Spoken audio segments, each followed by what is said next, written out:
할렐루야. 앞대자로 인사하겠습니다. 사랑합니다. 더 사랑합니다. 갈수록 더 사랑합니다. 은혜입니다. 더 은혜입니다. 갈수록 더 은혜입니다. 우리가 계속해서 에베소서의 말씀을 살펴보고 있습니다. 쉽지가 않아요. 에베소서의 그 큰 전체적인 틀을 보면 1장부터 3장까지는 교리적인 내용을 담고 있습니다. 그리고 4장부터 6장까지는 적용, 실천에 대해서 말하고 있죠. 교리를 우리가 살펴보고 있기 때문에 이것을 이해하기가 쉽지가 않습니다. 그러나 이 안에 담겨져 있는 하나님의 마음, 그리고 그리스도의 복음이 있습니다. 저번 주에는 사도 바울의 3가지 기도에 대해서 살펴보았죠. 지혜와 계시의 영을 주사 하나님을 알게 하여 주시옵소서. 이것이 첫 번째 기도였습니다. 두 번째 기도는 부르심의 소망을 알아 그 기업의 영광의 풍성함을 알게 하여 주시옵소서. 마지막 기도는 하나님의 능력, 그 강력한 파워를 알게 하여 주시옵소서라는 기도 제목이었습니다. 오늘 본문은 이 3가지 기도 제목을 넘어서 이제 교회를 위하여 기도하는 사도 바울입니다. 보통 가끔씩 성도님들 가운데 나는 예수님은 사랑하는데 교회는 싫습니다 라고 말씀하신 분들이 계십니다. 이 말에 우리가 귀 기울여야 될 것은 이분들은 교회가 싫은 것이 아니라 사람들에게 받은 실망감, 상처로 인하여 교회가 싫어지기 시작한 것입니다. 그러나 이것이 정당화가 될 수 없는 것은 예수님은 교회를 소중하게 여기시기 때문입니다. 성경을 말씀을 보면 예수님과 어쩌면 교회를 동일감, 하나가 되는 것처럼 우리 주님께서 말씀하십니다. 그러니 만약 우리가 교회를 힘들게 하거나 아프게 하거나 어지럽게 하면 예수님의 마음을 찢어뜨리고 있는 것입니다. 반대로 내가 교회를 사랑하면 예수님을 사랑하는 것이죠. 이 말씀을 붙들고, 이 배경을 붙들고 본문의 말씀을 보겠습니다. 첫 번째는 통치하시는 하나님입니다. 예수님입니다. 오늘 본문의 말씀을 살펴보기 전 저번 주에 살펴봤던 19절의 말씀을 보겠습니다. 그의 힘의 유력으로 역사하심을 따라 믿는 우리에게 베푸신 능력의 지극히 크심이 어떤 것을 너희로 알게 하시기를 구하노라. 하나님의 그 큰 능력, 그 능력이 20절에 이어지고 있습니다. 오늘 본문이죠. 20절입니다. 그의 능력이 그리스도 안에서 역사하사 죽은 자들 가운데서 다시 살리시고 하늘에서 자기의 오른편에 앉으사. 그 하나님의 능력이 누구에게 연결됐냐면 바로 예수 그리스도의 그 사역, 예수 그리스도의 그 죽으심과 부활에 연결을 시키고 있습니다. 예수님께서 죽으시고 부활하신 사건이 하나님의 큰 능력이다. 여기에 어떤 은혜를 받으시나요? 목사님, 그건 당연한 소리 아닙니까? 라고 말씀하실 수 있지만은 그렇지 않습니다. 계속 이 배경에 대해서 말씀드리지만 에베소서는 옥중서신입니다. 칠흑 같은 그 어둠 가운데 홀로의 에베소 교회를 향한 쓴 편지가 바로 에베소서입니다. 이들은 지금 주술과 마법, 영적 혼합주의에 완전히 찌들어 있는 에베소에 살고 있습니다. 이것을 넘어서 예수를 믿는다는 이유로 생계를 위협을 받고 목숨을 위협을 받으며 이들은 하루하루 연명하면서 살아가는 존재들입니다. 경제적 불이익, 사회적 고립 가운데 살아가 있는 존재들입니다. 우리가 만약 사도 바울이었다면 그 하나님의 능력을 어디다 대입을 시킬까요? 성도들의 그 삶과 환경에 대입을 시킬 것입니다. 하나님의 큰 능력으로 당신을 살려주실 것입니다. 하나님의 큰 능력으로 지금 경제적 불이익으로부터 그렇게 물질적으로 풍성하게 은혜를 부어주실 것입니다. 그렇게 기도하는 것이 어쩌면 상식적일 것입니다. 그러나 이상하게 지금 사도 바울은 이러한 것들, 어쩌면 외부적인 것들에 대해서 기도하는 것이 아니라 하나님의 그 큰 능력을 알아라. 그리고 그 큰 능력은 바로 예수 그리스도의 죽음과 부활이다. 이것을 알라는 것입니다. 첫 번째, 이 기도를 왜 하는가? 먼저 죽음을 알아야 됐기 때문입니다. 여러분, 우리가 갖고 있는 문제들은 대부분 인간이 해결할 수 있는 문제들입니다. 그러나 이 죽음만은 인간이 해결할 수 없는 문제이죠. 죽음을 벗어날 수 있는 존재들이 있을까요? 그 어떤 누구도 죽음을 벗어날 수 있는 존재들은 단 한 명도 없습니다. 먹고 사는 것, 그리고 생계의 문제, 의식주의 문제, 이런 문제들이 죽음보다 먼저일까요? 그렇지 않다라는 것입니다. 저는 목회를, 교육자를 오래 하면서 많은 분들을 장례를 치렀습니다. 말기암 환자도 많이 보았고, 그분들이 그 죽음 앞에서 덜덜덜 떨고 하는 것도 보았습니다. 장례를 치르면서도 이 죽음을 이겨낼 존재가 없구나라는 것을 뼈저리게 느끼게 되었습니다. 이 죽음을 왜 생각하지 못하는가 하면, 죽음은 두려움이라고 생각하고, 그리고 죽음은 나와 상관이 없다고 생각하기 때문입니다. 또 한 가지는 낯설기 때문이죠.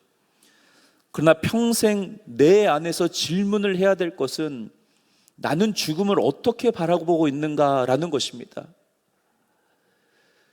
히브리서입니다. 9장 27절이죠. 한 번 죽는 것은 사람에게 정하신 것이요 그 후에는 심판이 있으리니 그 누구도 죽음은 피해갈 수 없습니다. 세상은 죽음이 끝이라고 말하죠. 그리고 죽음 이후에는 아무것도 없는 공허한 곳이라고 말합니다. 그러나 우리는 그렇지 않습니다. 죽음은 영원한 생명으로 들어갈 수 있는 문입니다. 그리고 예수 안에서 죽음은 재정의가 되는 것입니다. 종결이 아니라 시작이며, 이 죽음은 패배가 아니라 완성이 되는 것입니다. 왜요? 부활이 기다리고 있기 때문입니다. 하나님의 능력, 죽은 자를 살리신 그 부활의 능력, 이거를 믿는 자는 죽은 자도 이제는 일어날 것임을 말씀하고 있는 것입니다. 사도 바울의 기도를 우리가 면밀하게 살펴보면 인간이 해줄 수 없는 것을 말해주고 있는 것입니다. 물질이 없으면, 물질이 많아지면 해결됩니다. 자녀가 고통스러우면, 자녀가 형통하면 그게 해결됩니다. 어떤 문제가 있으면 인간적으로 해결될 수 있는 문제들이 이 땅의 것들입니다. 그러나 죽음의 문제는 그 누구도 해결받을 수가 없습니다. 해결해 줄 수가 없습니다. 왜 지금 사도 바울이 이런 기도를 하고 있는가? 이들이 지금 이런 환경 가운데 있습니다. 예수 믿음으로 말미암아 굶어 죽을 수도 있다. 그리고 너희가 순교를 할 수도 있다. 사회적 고립 가운데 너희들이 왕따를 당할 수도 있고 엄청난 고난과 핍박을 당할 수도 있다. 그러나 죽는 것이 끝이 아니다. 죽음 넘어 계신 그 예수님이 계시고, 주님이 죽으심으로 부활하심으로 우리도 그 안에서 동참될 것임을 기도하고 있는 것입니다. 이 지극히 크신 하나님의 능력으로 어디까지 이끌어가는지 20절을 다시 한번 읽어보겠습니다. 그 능력이 그리스도 안에서 역사하사 죽은 자들 가운데서 다시 살리시고 하늘에서 자기 오른편에 앉히사. 21절 같이 한번 읽겠습니다. 시작. 모든 통치와 권세와 능력과 주권과 이 세상뿐 아니라 오는 세상에 일컫는 모든 이름 위에 뛰어나게 하시고. 하나님의 능력은 죽음과 부활을 넘어서 하나님께서 그 예수 그리스도를 하나님의 우편에 앉으신 능력입니다. 이 앉히셨다는 것은 예수 그리스도의 통치권이 주어졌다는 것을 말해주고 있는 것이죠. 그러면서 통치와 권세와 능력과 주권이 네 가지를 말하고 있습니다. 이 네 가지의 공통점은 바로 영적으로 이 세상을 다스린다는 것입니다. 우리가 눈으로 볼 수 없지만, 만질 수 없지만 주님께서는 지금도 영적으로 이 세상을 통치하고 계십니다. 이게 왜 중요한가 하면, 에베소는 로마에게 있어서는 굉장히 중요한 도시였습니다. 많은 사람들은 그 로마 황제를 숭배하였고 거기에 무릎을 꿇었습니다. 근데 사도 바울은 지금 뭐라고 얘기하고 있는 것입니까? 통치와 다스림은 로마 황제가 하는 것이 아니라 하나님 우편에 앉아 계신 예수 그리스도께서 지금 통치하고 계심을 말씀하고 있는 것이죠. 로마 황제와 예수 그리스도, 그분이 지금 충돌을 하고 있는 것입니다. 누가 진정한 왕인가를 지금 말해주고 있는 것이죠. 그러니 누구의 말을 따를 것인가? 에베소 교인들에게 던지고 있는 거예요. 로마의 황제의 말을 들을 것인가? 아니면 하나님 우편에 계시는 예수 그리스도 진정한 왕이신 그분의 통치를 받을 것인가? 사도 바울은 그렇게 기도하면서 주님만을 믿어라, 로마 황제의 통치를 따르지 말고 주님을 믿고 따르라고 말씀하고 있는 것입니다. 우리가 보통 오해하는 것 가운데 하나는 사탄이 공중 권세를 잡음으로 이 세상을 다스린다고 말합니다. 그렇지 않습니다. 견줄 자가 없습니다. 우리 주님을. 공중 권세보다 위에 계신 분이 있으니 바로 하나님 우편에 앉아 계신 예수 그리스도이십니다. 그분께서만이 이 세상을 다스리십니다. 21절을 다시 한번 보겠습니다. 모든 통치와 권세와 능력과 주권과 이 세상뿐 아니라 오는 세상에 일컫는 모든 이름에 뛰어나게 하시고, 우리 예수님은 이 세상만을 통치하신 분이 아니라 우리가 가야 될 그 마지막 천국도 다스리시는 분이십니다. 그러면 우리 안에 어떤 신학과 신앙이 있어야 됩니까? 종말론적인 신앙이 있어야 됩니다. 그분이 이 세상도 다스리시고 우리가 가야 될 천국도 다스리다면 우리는 이 땅을 사랑하면서 주님의 통치를 넘어서 앞으로 받아야 될 그 통치가 있기 때문에 그 하나님의 나라와 잇닿아 있어야 됩니다. 그 천국과 잇닿아 있는 삶, 그것이 바로 종말론적 신앙이라는 것이죠. 또 보시면 이름 위에 뛰어나게 하셨다고 말합니다. 그 이름이 뛰어나십니다. 보통 이 세상의 이름들이 우리를 절망시킵니다. 두려움이라는 이름, 그리고 실패라는 이름들, 질병이란 이름들, 외로움이란 이름들. 그러나 사실 이런 이름들은 가짜 허상일 때가 많습니다. 실제가 아닐 경우가 너무나도 많아요. 그러나 예수 그리스도의 그 이름은 실제입니다. 그분은 살아계신 분입니다. 우리가 누구에게 지배를 받고 있는가가 여러분들의 신앙입니다. 외로움의 지배를 받는가? 아니면 내가 갖고 있는 이 돈의 지배를 받는가? 아니면 자녀들에게 지배를 받는가? 그 지배받고 있는 것이 여러분들의 믿음이에요. 물질에 지배받고 있으면 평생 그 물질의 지배 안에서 살아갑니다. 지배를 받는 거죠. 또 어떤 사람은 자녀의 말들이 하나님의 말씀처럼 들립니다. 자녀들에게 지배를 받는 것입니다. 우리는 그런 이름의 지배를 받는 것이 아니라 예수 그리스도 그 이름 안에서만이 우리가 지배를 받아야 될 줄 믿습니다. 두 번째는 교회를 사랑해야 합니다. 22절입니다. 같이 한번 읽겠습니다. 시작. 또 만물을 그의 발 아래 복종하게 하시고 그를 만물 위의 교회의 머리로 삼으셨느니라. 아멘. 지극히 크신 능력에 대해서 만물을 그 예수 그리스도의 발 아래 두었다. 그리고 만물 위에 교회가 있는데 교회의 머리 되신 분이 바로 예수님이다 라고 말씀하고 있습니다. 위에는 분명 이 통치와 권세와 능력과 주권을 영적인 것이라고 말씀드렸습니다. 그럼 우리 주님이 영적인 것만 다스리냐? 그렇지 않습니다. 만물을 다스린다고 말합니다. 우주에 창조되신 그분께서 이 세상에 있는 모든 피조물들을 다 다스리십니다. 특별히 여기서 나오는 것이 바로 교회입니다. 교회의 머리는 어떤 카톨릭처럼 교황이 아닙니다. 장로도 아니고 목사도 아니고 그 어떤 재력가도 아닙니다. 골로새서 1장 18절입니다. 그는 몸인 교회의 머리시라. 그가 근본이시여 죽은 자들 가운데서 먼저 나신 이시니 이는 친히 만물의 으뜸이 되려 하심이요. 교회의 중심은 오직 예수 그리스도이십니다. 성경은 단호하게 말합니다. 교회의 주인이고 왕이고 머리 되신 분은 오직 주님뿐이다. 교회라는 것은 한 사람의 감정과 한 사람의 열심으로 이루어진 공동체가 아니라 그리스도의 생명이 흘러 넘쳐야 되는 것이 바로 교회입니다. 그리스도의 통치로 완전히 지배받아야 되는 것이 교회입니다. 신학적 동의를 넘어서 삶의 모든 영역 가운데 그리스도에게 완전히 장악되는 것이 교회입니다. 우리의 중심, 우리를 움직이게 하는 동력, 그분이 멈추라 했을 때 멈추고 그분이 움직이라고 했을 때 움직이는 것, 머리가 움직이는 대로 움직이는 것, 머리가 하라는 대로 움직이지 말라면 움직이지 말라는 것, 이것이 바로 주님이 머리가 되신다는 것을 우리가 인정하는 우리의 믿음의 고백이라는 것입니다. 한번 말씀드린 적이 있었던 것 같아요. 동기 목사님이 강남에 있는 큰 대형교회 부목사로 있습니다. 안타까운 것은 그 교회는 재력가들, 힘 있는 자들, 정치자들이 오면은 일으켜서 찬양을 불러주고 축복해주고 기도해줍니다. 그러나 소위 보통 사람들, 평범한 사람들은 그런 게 없다는 것이죠. 자기의 마음에는 이게 너무 고통스럽다는 거예요. 어렵다는 거예요. 교회는 어떤 힘 있는 자의 논리로 운영되는 것이 아닙니다. 오직 주님만이 다스려야 합니다. 교회를 생각할 때 두 가지를 기억하십시오.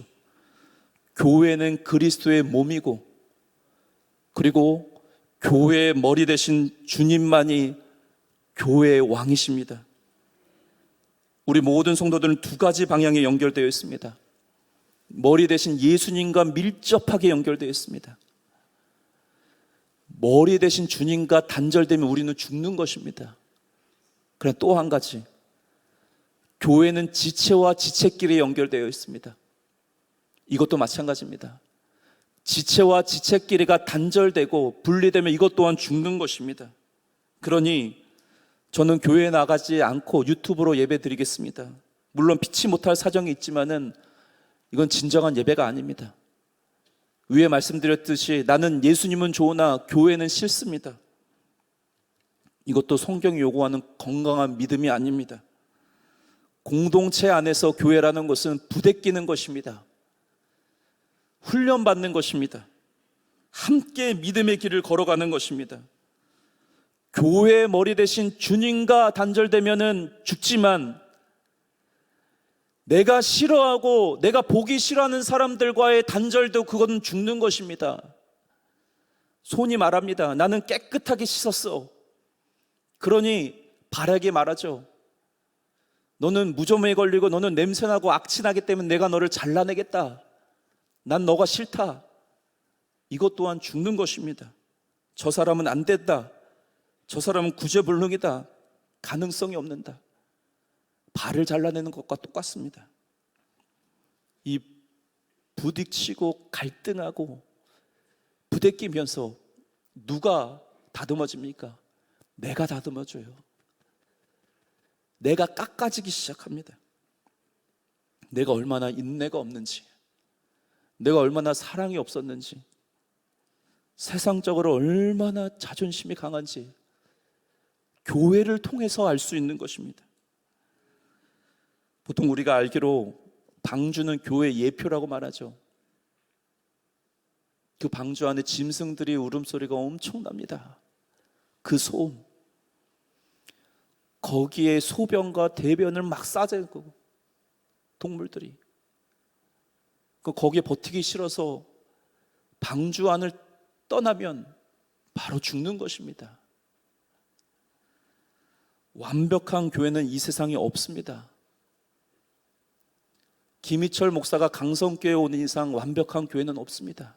완벽한 교회는 아닙니다. 여러분들이 우리 교회에 온 이상 완벽한 교회가 될 수가 없습니다. 완벽한 교회가 있다면 저 좀 소개해 주세요. 교회는 영적인 병원입니다.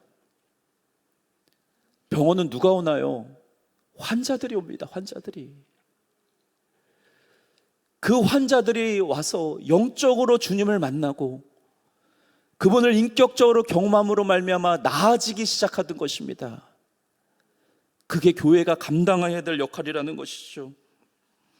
완벽한 교회를 찾지 마시고 불완전하지만은 이 교회를 통하여 완전하신 하나님을 만나십시오. 교회는 천국처럼 만들어 놓고 완벽한 교회를 만들어 놓고 자격 있는 사람들만 들어오라. 한 명도 여기 앉아 있을 사람들이 없습니다. 우리가 교회를 사랑하며 그리고 교회에 나와 주님께 예배 드릴 수 있는 이유는 오직 주님 때문입니다. 그리고 많은 지체들 때문에 내가 교회에 나오는 것입니다. 그러면서 본문 23절 보겠습니다. 이 말씀은 에베소서 중에서 가장 해석하기 어려운 말씀 중 하나입니다. 같이 한번 읽겠습니다. 시작. 교회는 그의 몸이니 만물 안에서 만물을 충만하게 하시는 이의 충만함이라. 도대체 이게 무슨 말씀일까요? 이 말씀을 해석하기 위해서 말씀을 말씀으로 해석해야 되는데 예레미야 23장 24절입니다. 여호와의 말씀이니라. 사람이 내게 보이지 아니하려고 누가 자신을 은밀한 곳에 숨길 수 있겠느냐. 여호와가 말하노라. 나는 천지에 충만하지 않느냐. 천지에 충만하겠다. 하나님의 그 놀라우신 임재가 이 세상 가운데 충만해지는 것, 이것이 하나님의 나라를 확장하는 것입니다. 근데 그 일을 이제는 예수님께서 하고 계십니다. 그 능력과 권세와 영광과 임재로 하나님의 나라를 교회를 통하여 확장시키겠다는 것입니다. 이 충만이라는 것은 없던 것이 가득 채워지는 것을 말하고, 또 한 가지는 뒤틀리고 어그러진 것을 바로 세운다는 것을 말합니다. 정말 집중해서 들어보시기 바랍니다. 다시 한번 본문 보겠습니다. 여호와의 말씀이니라. 사람이 내게 보이지 아니하려고 누가 자신을 다시요. 교회는 그의 몸이니 만물 안에서 만물을 충만하게 하신 이의 충만함이니라.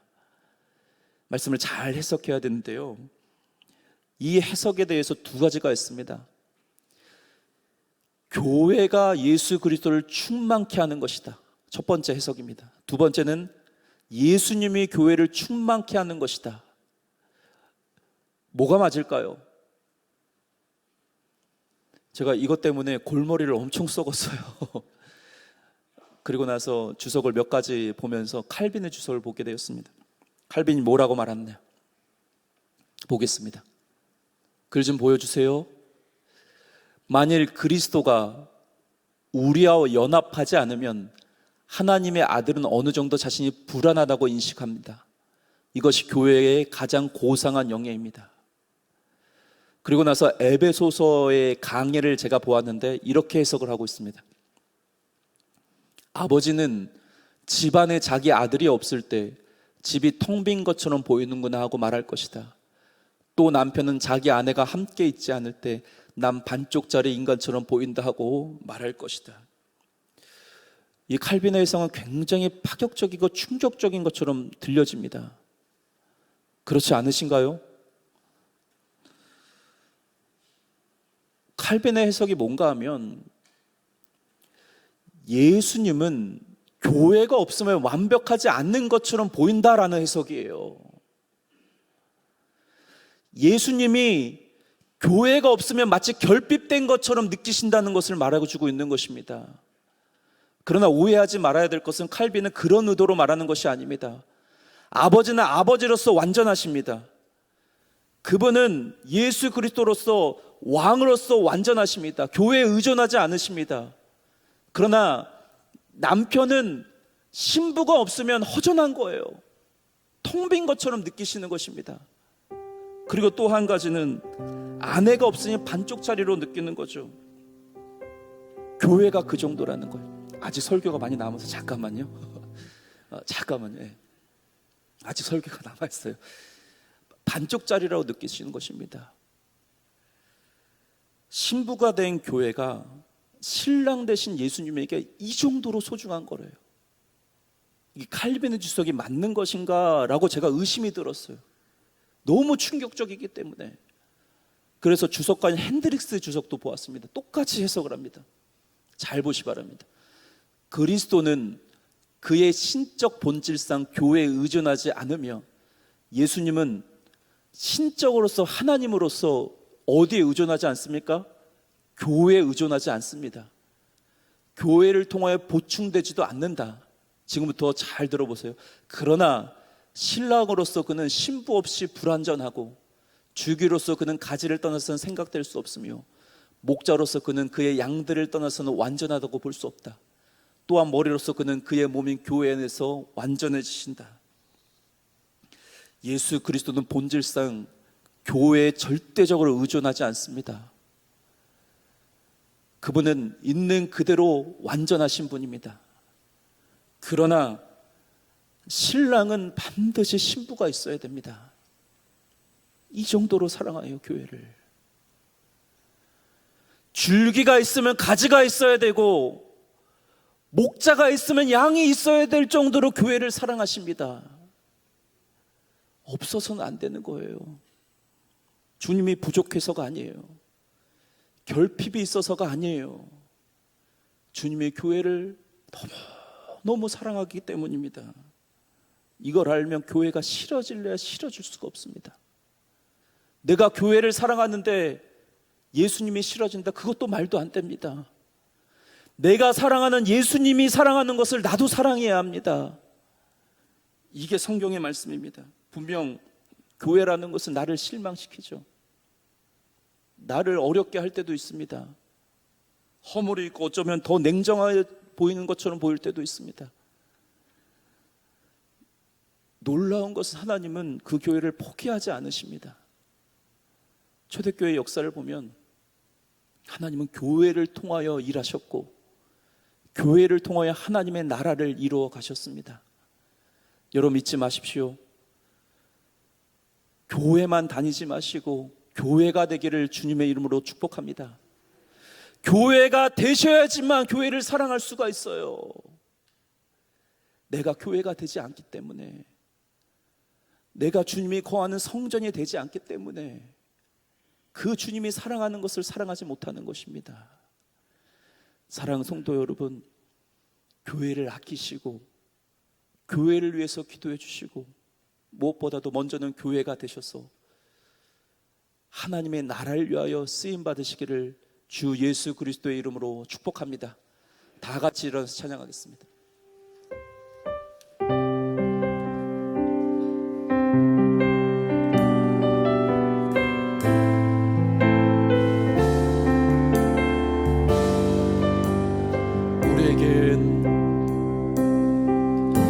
우리에겐 소원이 하나 있네. 주님 다시 오실 그날까지 우리 가슴에 새긴 주의 십자가 사랑, 나의 교회를 사랑케 하네. 주의 교회를 향한 우리 마음, 희생과 포기와 가난과 고난, 하물며 죽음조차 우릴 막을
가슴에 손을 대고 기도하기를 원합니다.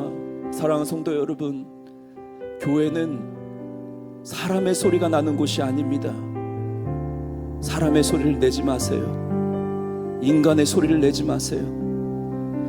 교회는 사람의 소리를 내는 곳이 아니라 기도의 소리가 들리는 곳입니다. 교회는 사람의 소리가 들리는 곳이 아니라 찬양의 소리가 들리는 곳입니다. 기도는 사람의 소리가 들리는 것이 아니라 예수님의 목소리만이 들리는 곳입니다.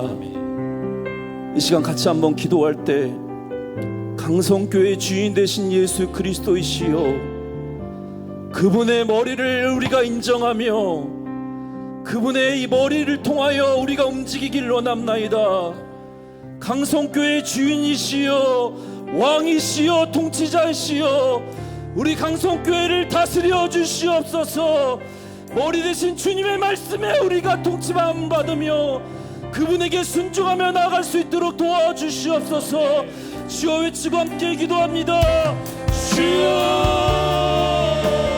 살아계신 하나님 아버지여, 감사합니다. 사람의 소리가 들리지 않을지어다, 인간의 소리가 들리지 않을지어다, 온전히 머리 대신 예수 그리스도의 목소리만 들리게 하여 주시고 온전히 찬양의 소리만 넘쳐나며 기도의 소리만 넘쳐날지어다. 머리 대신 주님이시여, 왕이시여, 통치자신 우리 주님이시여, 하나님 교회의 왕이신 주님의 목소리만 들릴 수 있도록 도와주시며 왕이신 하나님의 통치하는 가운데 나갈 수 있도록 도와주시옵소서. 하나님의 왕이신 주님을 사랑하는 원망이며 예수의 영광을 사랑하는 교회를 사랑하며 나갈 수 있도록 도와주시옵소서. 하나님 예수님께서 교회를 사랑하시고 소중한 시간에 아끼셨듯이 아버지는 교회를 사랑하며 소중하게 나갈 수 있도록 도와주시옵소서. 소홀한 사람의 세례가 멈춰지게 하시고 주님의 손만이 완성할 수 있도록 도와주시옵소서.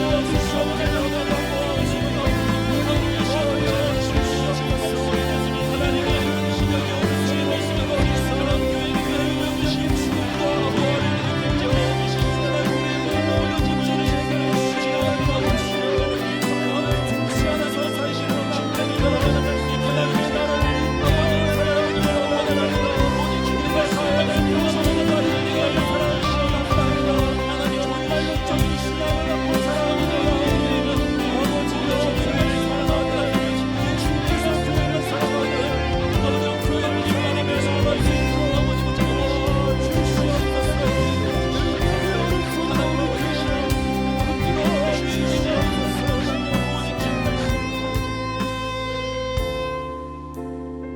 거룩하고 존귀하신 하나님 아버지 감사합니다. 강성교회 사람의 소리가 그치게 하여 주시옵소서. 사람의 소리가 아니라 기도의 소리가 넘쳐나기를 원합나이다. 사람의 소리가 아니라 찬양의 소리, 예수 그리스도의 그 말씀의 소리만 들려지기를 원합나이다. 머리 대신 우리 예수님, 그분 안에서 완전히 장악을 받으며 그분 안에서 지배를 받는 강성교회가 되게 하여 주시옵소서. 사랑하는 교회가 되게 하시고 이해하며 서로를 받아줄 수 있는 교회가 되게 하시고 하나님, 서로가 서로를 위해 기도하는 공동체가 됨으로 말미암아 서로가 깎여지고 다듬어지게 하여 주시옵소서. 그래서 몸된 교회가 예수 그리스도의 형상을 회복할 수 있도록 도와주시고 우리 모두가 교회만 다니는 것이 아니라 교회가 됨으로 말미암아 교회를 사랑하게 하시고 예수님을 사랑하게 하여 주시옵소서. 감사드리며 살아계신 예수님의 이름으로 기도드리옵나이다. 아멘.